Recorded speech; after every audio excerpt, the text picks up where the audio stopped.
යාළුවනේ අපි අද ඇවිල්ලා තියෙන චීස් කේක් එකක් හදන්න. ඔයාලට පේනවා ඇති මේ ලස්සන චීස් කේක් එක. අපි එනං යමු චීස් කේක් එක හදන්න. හායි ගයිස්, ඉතින් අපි දැන් හදමු චීස් කේක් එකේ බේස් එක හදන්න ඉතින්. අපිට ඕනේ බිස්කට්, ඔයාලට කැමති බිස්කට් එකක් ගන්න ඕන. මම ගත්තේ ගෝල්මාලි. ඊට පස්සේ බොයිල් කරගත්ත බටර් තියෙනවා. අපි එන මේක කවරම් කරගමු.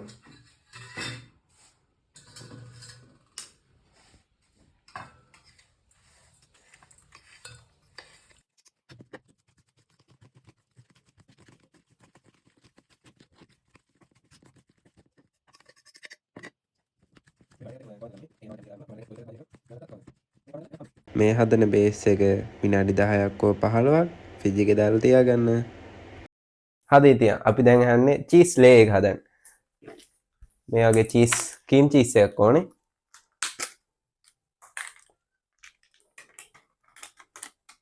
අපි මේකට දාගමු. වාව්. ඒක පැත්තකින් තියාගත්තා. තව චීස් එකක් ගත්තා. ඔයාලට මම රෙසිපි අන්තිමට දාන්න. ඒක බලලා ඉල්ල ඔයාලා කැමති විදියට මේක කරගන්න. මේකට තව එකක් දැම්මා. මේ තියෙන්නේ කර්ඩ්. කර්ඩ් ටිකක් දාගන්නවා. සීනි ඕනේ. සීනිත් දාගන්නවා. අපි මේක මික්ස් කරගෙන hand mix කර. මේ ගානට guys බීට් වෙන්න ඕනේ. ඔයාලට පේනවා ඇතිනේ ක්‍රීම් ගති. අපි එන පේස් මිල්ක් එක දාලා ක්‍රීම් කරගමු.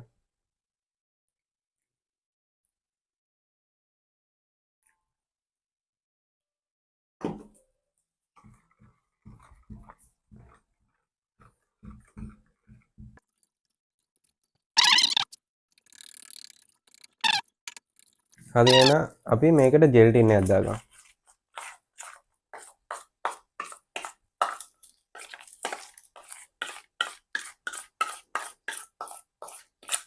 මේක ජෙල් ටින් එක ඩබල් බොයිල් කරගන්න ඕනේ.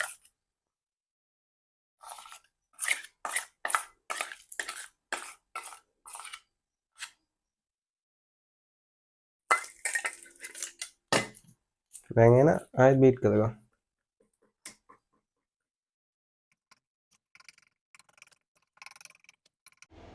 විනාඩි 15ක් ෆ්‍රිජ් එකේ දාලා ගත්ත බේස් එකේ උඩට තමයි දැන් මේ චීස් ලේ එක දාන්නේ.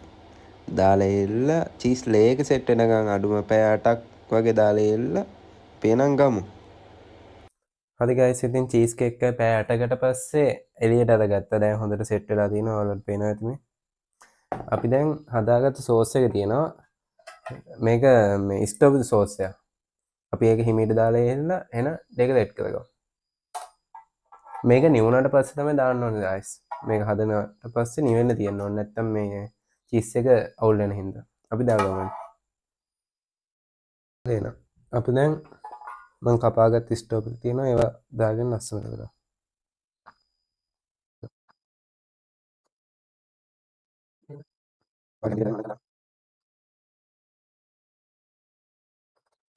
හරි එහෙනම් සෝස් එක සෙට් වෙනකම් අපි විනාඩි 10ක් වගේ දාලා එන්න බලමු කොහොමද කියලා. හරි ඉතින් guys, දැන් අපි ටොපින් එකක් දාලා හදාගත්ත චීස් කේක් එක ඕපන් කරලා බලමු.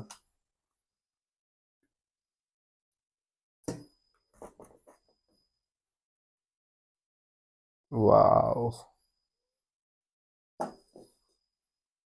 ඔයාලට පේනවා ඇති චීස් කේක් එක කොහොමද කියන්නේ.